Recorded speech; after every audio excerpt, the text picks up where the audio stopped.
নামটো জড়িত হৈছে ভাৰতীয় জনতা পাৰ্টিয়ে মোক প্ৰাৰ্থিত্ব প্ৰদান কৰিছে। গতিকে মই নিউ গুৱাহাটীবাসী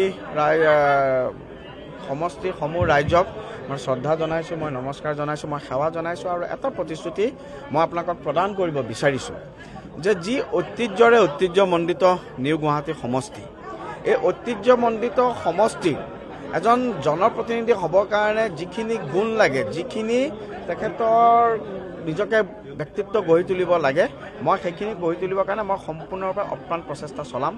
নিউ গুৱাহাটীবাসী সমষ্টিৰ এজন প্ৰতিনিধি হিচাপে, এজন সেৱক হিচাপে মই মোৰ 100% দিবলৈ মই সদায় চেষ্টা কৰিম।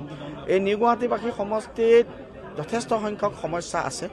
এই সমস্যাসমূহ বিধানসভাৰ মঞ্চত, এই সমস্যাসমূহ মুখ্যমন্ত্ৰীৰ টেবুলত, এই সমস্যাসমূহ চৰকাৰীভাৱে যাতে উপযুক্তভাৱে সকলোখিনি বিষয় মই উপস্থাপন কৰিব পাৰোঁ, তাৰ কাৰণে মই এজন জাগ্ৰত সৈনিক হিচাপে 24/7 মই কাম কৰিম। তাৰ লগে লগে আমি দেখোঁ যে প্ৰায় 80-90 হাজাৰ ইয়াত প্ৰায় পাহাৰ অঞ্চলত আমাৰ নিউ গুৱাহাটী সমষ্টিৰ আমাৰ ভোটাৰসকল বাস কৰে। মই অকল তেওঁলোকক ভোটাৰ বুলি নকওঁ, আমাৰ ভাৰতৰ নাগৰিক, আমাৰ নিউ গুৱাহাটী সমষ্টিৰ নাগৰিক। গতিকে তেওঁলোকৰ বিভিন্ন সমস্যা থাকে। মই এটা কথা মই ব্যক্তিগতভাৱে বিশ্বাস কৰোঁ যে আজি ধৰক নিউ গুৱাহাটী সমষ্টিত যিখিনি সমস্যা আছে, এই সমস্যাখিনিৰ ক্ষেত্ৰত মই এক্সপাৰ্ট কমেণ্ট দিব নোৱাৰোঁ। অধ্যয়নৰ প্ৰয়োজন থাকিব লাগিব। এক্সপাৰ্টৰ লগত গোটেইখিনি কথা আলোচনা কৰি সমস্যাসমূহক সংগঠিতভাৱে আমি সমাধান কৰিব লাগিব, প্ৰথম কথা। তাৰ লগে লগে যিসমূহ সম্ভাৱনা আছে, বিশেষকৈ যুৱ প্ৰজন্মৰ ক্ষেত্ৰত মোৰ মন আছে যে 18 বছৰৰ পৰা 35 বছৰলৈকে আমাৰ যিটো মূল ৰিচোৰ্চ, হিউমেন ৰিচোৰ্চ বুলি কওঁ, এই যুৱ প্ৰজন্মক আজিৰ দিনত বহুতো আছে, কিছু সংখ্যকে একদম আটাইতকৈ সৰ্বোত্তম সুবিধাখিনি পাইছে, কিন্তু যুৱ প্ৰজন্মক যাতে এম্পাৱাৰ কৰিব পাৰোঁ। বহু সময়ত আমি দেখিছোঁ যে ড্ৰাগছৰ প্ৰচলন হৈছে। ড্ৰাগছৰ প্ৰচলনৰ পৰা যাতে আমি যুৱ প্ৰজন্মক আঁতৰাই আনি পেলাই আমি বিভিন্ন সৃষ্টিমূলক কামত তেওঁলোকক লগাব পাৰোঁ, ৰাষ্ট্ৰৰ নিৰ্মাণ, নেশ্যনেল বিল্ডিং কামত তেওঁলোকক লগাব পাৰোঁ, মই তাক চেষ্টা কৰিম। আমি যি আদৰ্শত ৰাজনীতি কৰি আহিছোঁ শৈশৱৰ পৰা, ভাৰতীয় জনতা পাৰ্টি, এই ভাৰতীয় জনতা পাৰ্টিৰ যি আমাৰ এজন মূল তাত্ত্বিক নেতা পণ্ডিত দীনদয়াল উপাধ্যায় বাৰম্বাৰ কৈ গৈছিল যে এজন ৰাজপ্ৰতিনিধি যদি হ'ব লাগে, তেওঁ সদায় সমাজত শেষৰজন ব্যক্তিৰ কথা চিন্তা কৰি পেলাই কাম কৰিব লাগে, যাক আমি অন্ত্যোদয় বুলি অভিহিত কৰোঁ। আমাৰ অন্ত্যোদয়টো আমাৰ ভাৰতীয় জনতা পাৰ্টিৰ ফিলচফি। গতিকে সমাজৰ প্ৰত্যেকজন ব্যক্তিৰ কথা চিন্তা কৰিব লাগিব। এই সমষ্টি অত্যন্ত ঐতিহ্যমণ্ডিত। গতিকে এই ঐতিহ্যমণ্ডিত সমষ্টিৰ ঐতিহ্যৰ লগত খাপ খোৱাকৈ মই যাতে নিজক প্ৰস্তুত কৰি নিজক গঢ়ি তুলি ৰাইজৰ সেৱাত মই নিজকে আত্মনিয়োগ কৰিব পাৰোঁ, তাৰ কাৰণে মই সদায় প্ৰচেষ্টা কৰিম। এতিয়া চাওক, মই তাকে কৈছোঁ, মই নিউ গুৱাহাটী সমষ্টিৰ মই স্থায়ী বাসিন্দা। মই ৰাধানগৰত মই বাস কৰোঁ, 59 নম্বৰ ৱাৰ্ডত শিৰডী চাই বাবা মন্দিৰৰ সন্মুখত মোৰ নিজস্ব ফ্লেট আছে। ইয়াতে মই গুৱাহাটীত 25 বছৰ ধৰি আছোঁ, প্ৰথম কথা। ঠিক আছে, এতিয়া বিৰোধীয়ে যদি মোক চালানী বুলি কৈছে, একে বিৰোধীয়ে ৱাইনাডত ইলেকশ্যন খেলাৰ কাৰণে ৰাহুল গান্ধীক চালানী বুলি ক'ব লাগিব, ক'বনে নকয়? আমাৰ অত্যন্ত শ্ৰদ্ধাৰ, আমি যাক শ্ৰদ্ধা কৰোঁ, তৰুণ গগৈ ডাঙৰীয়াটো মাৰ্ঘেৰিটাত গৈ ইলেকশ্যন খেলিছিল, তেওঁক এতিয়া বিৰোধীয়ে কি বুলি ক'ব সেই সময়ত? গতিকে মই প্ৰথম কথা কৈছে কি, চালানী লোকেল ডাঙৰ কথা নহয়। প্ৰথম কথা হৈছে আদৰ্শ। কোনটো ৰাজনৈতিক দলে জাতি মাতি ভেটিৰ কথা কয়? কংগ্ৰেছে কয় নেকি? কংগ্ৰেছ আজিৰ দিনত অচিনাকি ব্যক্তিৰ দলত পৰিণত হোৱা নাই জানো? কংগ্ৰেছৰ আজিৰ দিনত অস্তিত্ব ক'ত আছে? কংগ্ৰেছৰ আজিৰ দিনত চৰ অঞ্চলত যদি অস্তিত্ব নাথাকে, কংগ্ৰেছৰ কিবা অস্তিত্ব থাকিব নেকি? আপোনালোকে আজিৰ দিনত নিজেই দেখিছে যে ৰাজনীতিৰ অহাকথ নজনা ব্যক্তিজনেও কয় যে কংগ্ৰেছে এইবাৰ 15-20টাতকৈ বেছি চিট নাপায়। চৰকাৰ ভাৰতীয় জনতা পাৰ্টিৰ নেতৃত্বত গঠন হ'ব, NDA চৰকাৰ হ'ব। মাননীয় ডক্টৰ হিমন্ত বিশ্ব শৰ্মা ডাঙৰীয়াৰ নেতৃত্বত উন্নয়নৰ অনিৰ্বাণ যাত্ৰা আৰম্ভ হৈছে।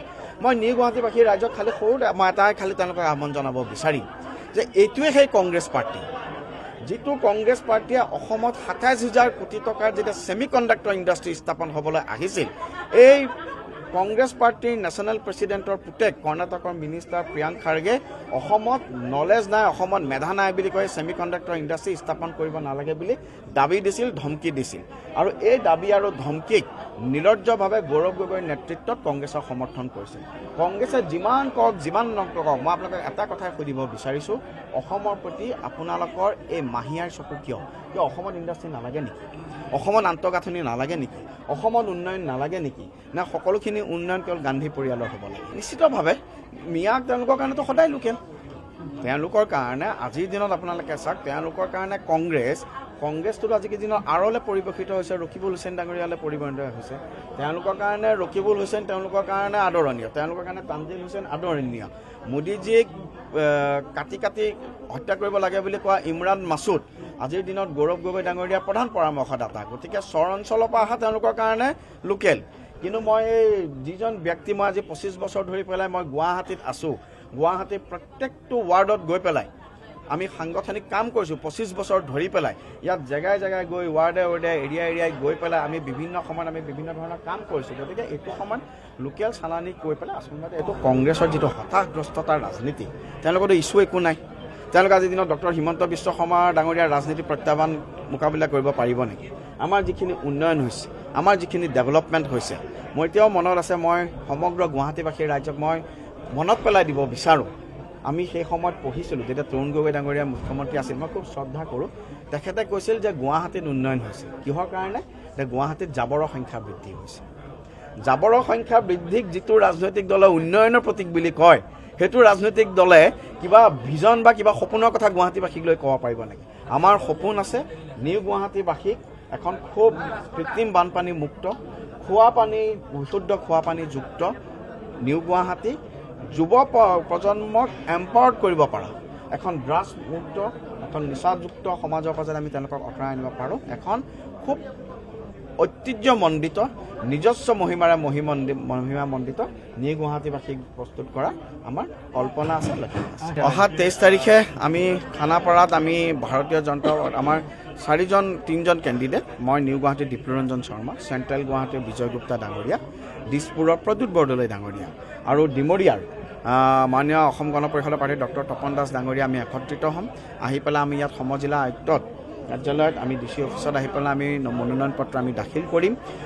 সেইদিনাখন আমি যোৱাকালি দেখিছোঁ যে মাননীয় মুখ্যমন্ত্ৰী ডাঙৰীয়াক আশীৰ্বাদ দিবলৈ গোটেই জালুকবাৰী সমষ্টিৰ লগে লগে অসমৰ ভিন্ন প্ৰান্তৰ ৰাইজ আহি ইয়াত উপস্থিত হৈছে, কৈছে যে আপোনাৰ যি যাত্ৰা, আপোনাৰ যি উন্নয়ন, আপোনাৰ যি সপোন, তাৰ অংশীদাৰ আমি অসমবাসীৰ ৰাইজক। গতিকে মই অহা 23 তাৰিখে মই সমগ্ৰ গুৱাহাটীবাসীৰ ৰাইজক, মই নিউ গুৱাহাটীবাসীৰ ৰাইজক মই অনুৰোধ জনাইছোঁ, মই প্ৰাৰ্থনা জনাইছোঁ যে খানাপাৰা ফিল্ডত ৰাতিপুৱা আমি 8টা বজাৰ বা 8:30 বজাত আমি একত্ৰিত হ'ম।